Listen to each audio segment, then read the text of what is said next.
কেন ইসলাম ধর্মে কোনো মহিলা নবী নেই? অনেক নাস্তিক ব্যক্তিরা এই প্রশ্নটি তুলে থাকেন। এ বিষয়ে আপনার বক্তব্য জানতে চাই। এই প্রশ্ন যিনি করেছেন তার কাছে আমার প্রশ্ন, আপনার মায়ের গর্ভে আপনি কেন এসেছেন? আপনার বাবার গর্ভে কেন আসেন নাই? আপনার ভাই বোন 4 জন, 5 জন, 6 জন, যে কজনই আছে, এই ভাই বোনের সবাই মায়ের গর্ভে কেন আসছেন? 2 জন মায়ের গর্ভে আসলে 2 জন বাবার গর্ভে আসতেন। এটা কেন নাই? এটার উত্তর দেন। আপনি নিশ্চয়ই বলবেন যে না, এটা তো বাবার গর্ভে আসার মতো না, এটা তো হয় না। মায়ের গর্ভে সন্তান আসে, বাবা লালন পালন করে, উপার্জন করে খাওয়ায়, বাকিটা মা দেখে। তো আল্লাহ রাব্বুল আলামিন পুরুষদের জন্য কিছু ডিউটি দিয়েছেন, মহিলাদের জন্য কিছু ডিউটি দিয়েছেন। আল্লাহ পুরুষদেরকে সৃষ্টি করেছেন কিছু ডিউটির জন্য উপযোগী করে, মহিলাদেরকে সৃষ্টি করেছেন কিছু ডিউটির জন্য উপযোগী করে। এখন যদি আপনি মহিলা থেকে পুরুষেরটা, পুরুষের থেকে মহিলারটা আশা করেন, তাহলে সেটা হবে বোকামি। প্রত্যেককে আল্লাহ তাআলা যার যার ডিউটি, যার যার কর্তব্য পালনের উপযোগিতা দিয়ে তাকে তৈরি করেছেন। দেখুন, আল্লাহ তাআলা মায়ের গর্ভে সন্তান দেন। গর্ভের ধারণের এই যে সময়টা, মায়েদের যে কষ্টের সময়টা 10 মাস, এই সময়টা কি বাহিরে রাস্তাঘাটে মুভমেন্ট, অফিস আদালত, ব্যবসা বাণিজ্য, মাটি কাটা, বাহিরে কাজ করা, এই কাজগুলো গর্ভাবস্থায় উপযোগী, না বাসায় রেস্ট করাটা বেশি উপযোগী?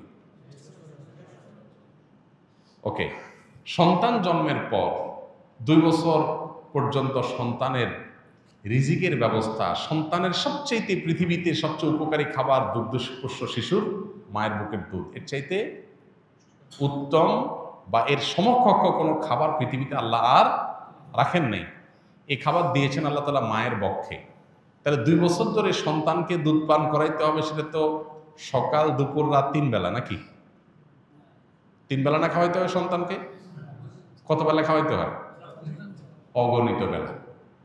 সকাল থেকে রাত পর্যন্ত কতবার খাওয়াইতে হয় তার কোনো ঠিক ঠিকানা। ওর যখন ক্ষুধা লাগবে তখন সে কেঁদে উঠবে। সেটা হতে পারে রাত 2টা, হতে পারে সকাল 10টা। ঠিক না ভাই? ঠিক। তাহলে সারাদিন রাতে যে কোনো সময় সন্তানকে দুধ খাওয়াতে হবে। এটার জন্য উপযোগী কি অফিসের চেয়ার নাকি বাসা বাড়ি? আল্লাহ তাআলা নারীর বডি স্ট্রাকচারের মধ্যে যেসব জিনিসগুলো দিয়ে দিয়েছেন, সেখানেই কিন্তু ইন্ডিকেশন আছে যে তার কর্মস্থল কোথায় হবে, তিনি তার ডিউটিটা কোত্থেকে পালন করবেন। এখন আপনি যদি তাকে ওই জায়গা থেকে বের করে ভিন্ন জায়গায় তার ডিউটিটা সেট করার চেষ্টা করেন, তখন পৃথিবী, তার সিস্টেম মুখ থুবড়ে পড়ে যাবে। আজকে পৃথিবীর উন্নত দেশগুলোর মুখ থুবড়ে পড়ে গেছে। সেগুলোতে সন্তান জন্মের হার কমতে কমতে এমন কমছে যে সেখানে এখন প্রণোদনা দিয়ে, টাকা পয়সা দিয়ে সন্তান জন্মের হারকে স্বাভাবিক করার কোনো পথ তারা খুঁজে পাচ্ছে না। কারণ ওই যে আল্লাহর সিস্টেমকে পরিবর্তন করে ফেলেছে, এখন তার কুফল ভোগ করতেছে। সন্তান জন্ম দেওয়ার প্রবণতা মানুষ হারাই ফেলছে। এখন টাকা পয়সা দিয়া, লক্ষ লক্ষ কোটি কোটি টাকা, million million billion billion budget দিয়াও মানুষের মধ্যে সন্তান জন্মের সেই স্বভাবজাত প্রবণতা আর ফেরাতে পারছে না। প্রত্যেকটা দেশ সাফার করছে, প্রত্যেকটা দেশ। আপনি উন্নত দেশগুলো যদি অ্যানালাইসিস করেন, দেখবেন প্রায় প্রত্যেকটা দেশ সন্তান জন্ম দিয়েছেন, সরকার আপনাকে টাকা দিবে। একটা হয়েছে দিবে, 2টা হয়েছে আরো বেশি দিবে, 3টা হলে আরো বেশি দিবে, তারপর সন্তান হচ্ছে না। বাহির থেকে রিফিউজিদেরকে এনে দেশ চালাইতে হচ্ছে, কারণ নিজের দেশের বাচ্চা সেভাবে জন্ম নিচ্ছে না। ভাইরা আমার, গরিব দেশগুলো থেকে শ্রমিক হিসাবে মানুষকে এনে বা ছাত্র হিসাবে ভিসা দিয়ে নিয়ে তারপরে তাদেরকে মাইগ্রেট করে নিজের দেশে নাগরিকত্ব দিতে হচ্ছে, কারণ দেশ চালানোর জন্য নিজের দেশে সেরকম লোক তৈরি হচ্ছে না। আল্লাহর সিস্টেমকে পরিবর্তন করতে গিয়ে পৃথিবী বহুবিধ চ্যালেঞ্জের মুখোমুখি হয়েছে, আরো হবে। বিধায় কেন আল্লাহ তাআলা পুরুষদেরকে নবী বানিয়েছেন? নবীদের কাজটা বাহিরে না ভেতরে? শুধু কি বাহিরে? তাদের কাজটা চ্যালেঞ্জিং, মহা চ্যালেঞ্জিং, তাই না? কোথাও শত্রুর সাথে লড়াই করতে হবে, কোথাও তাকে যুদ্ধ সংগ্রাম করতে হবে, কোথাও বাধার মুখোমুখি হইতে হবে, কোথাও জুলুমের শিকার হইতে হবে, কোথাও ফিজিক্যাল অ্যাটাকের শিকার হইতে হবে। এগুলো কি একজন নারীর জন্য সহ্য করাটা খুব বেশি উপযোগী? তাহলে হ্যাঁ, নারী অনেক কিছুই করতে পারে, আল্লাহ তাআলা তাকে অনেক ক্ষমতা দিয়েছেন। দেখুন, যে পুরুষ বীর হবে নারী তাকে জন্ম দিবে, এর চেয়ে বড় গৌরবের বিষয় কি? যে পুরুষ বীর হবে নারী তাকে গড়ে তুলবে, বীরের মা হবে, এর চেয়ে বড় মর্যাদার বিষয় কি? মর্যাদা দেওয়ার নাম করে আমরা এখন যা করছি এটা পৃথিবীকে পশ্চাদমুখী করবে। যেটাকে আমরা অগ্রগতির মাধ্যম মনে করছি সেটা আসলে আমাদেরকে পেছনের দিকে নিয়ে যাবে। বিদায় বিষয়ে আমাদেরকে সতর্ক হতে হবে, সচেতন হতে হবে। আল্লাহ রাব্বুল আলামিন যাকে দিয়ে যে কাজ নিতে চান তাকে সেইভাবে তৈরি করেছেন। আপনি এটাকে উল্টাতে চাইলে সেটা হবে না।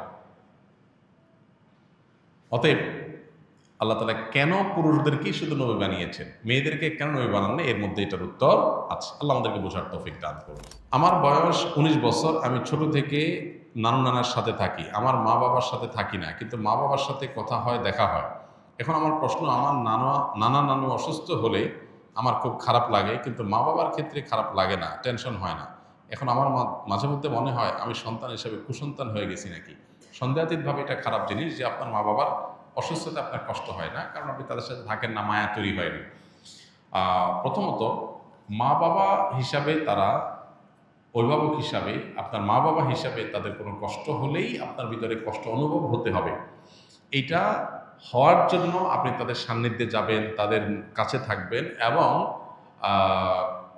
আপনার এই কাউন্সেলিংটা দরকার যে মা বাবা আপনার জন্মদাতা, নানা নানু নন, অতএব দুনিয়াতে আসছেন তাদের উসিলায়, তাদের মাধ্যমে, নাহলে দুনিয়ার আলোই দেখতেন না। বিধায় তাদের প্রতি আপনার কর্তব্য আছে, সেই কর্তব্যটা আপনাকে পালন করতে হবে।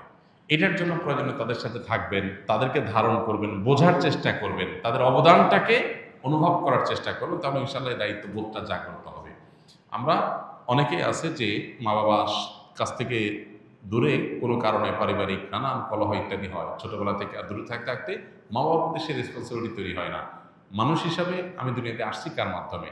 তার কথা স্মরণ হওয়া, তার সুখে দুঃখে তার শুভাকাঙ্ক্ষী হওয়া এবং তাদের কল্যাণ কামনা করা, এটা আমাদের একেবারেই সৃষ্টিগতভাবে আমাদের মধ্যে চলে আসা উচিত।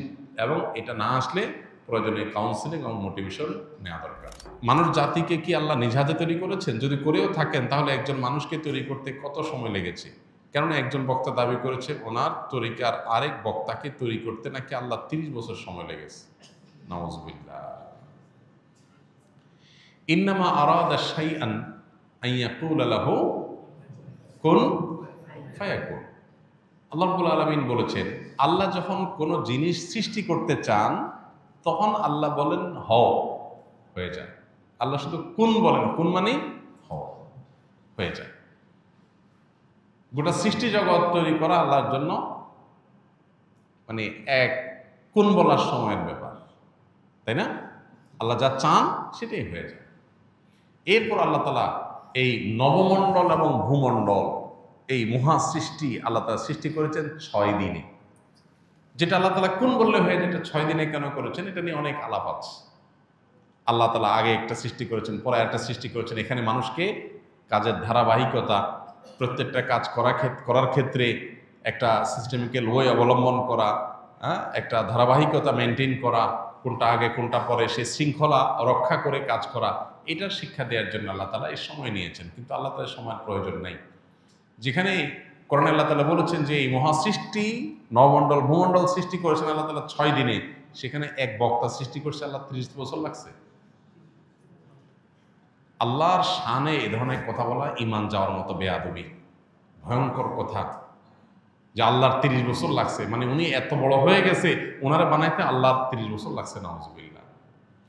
আপনি কোনো আলেমের মর্যাদা বর্ণনা করবেন, তার যোগ্যতা থাকলে সেটা বলবেন, 100 বার বলেন, কিন্তু বলতে গিয়ে যদি আল্লাহর শানে বেয়াদবি করে ফেলেন, আল্লাহর জন্য তারা বানানো কঠিন হয়ে গেছে, সে এত বড়, তাহলে মানে আল্লাহর জন্য কঠিন করে ফেলছে বিষয়। মানে কোনো কোনো ক্ষেত্রে এক্ষেত্রে আল্লাহ মানে আল্লাহর সাথে তাকে আপনি, আল্লাহ শক্তির সাথে তার সৃষ্টিকে আপনি কম্পেয়ার করলেন, মানে তার মাহাত্ম্য তুলতে গিয়ে আল্লাহর সাথে বেয়াদবি করলেন। কুফরি,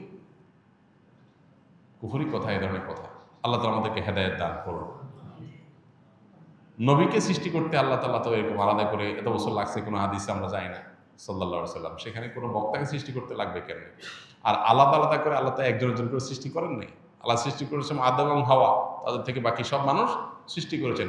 আর সকল সৃষ্টি যত মানুষ কিয়ামত পর্যন্ত আসবে তাদের সবাইকে আল্লাহ তাআলা একসাথে আদম আলাইহিস সালামের পিঠে আল্লাহ তাআলা দিয়েছেন, হাদিসে রয়েছে। এগুলো সবগুলো আল্লাহর জন্য একটা কুন বলার ব্যাপার। অতএব এই কথাগুলো ভ্রান্ত কথা।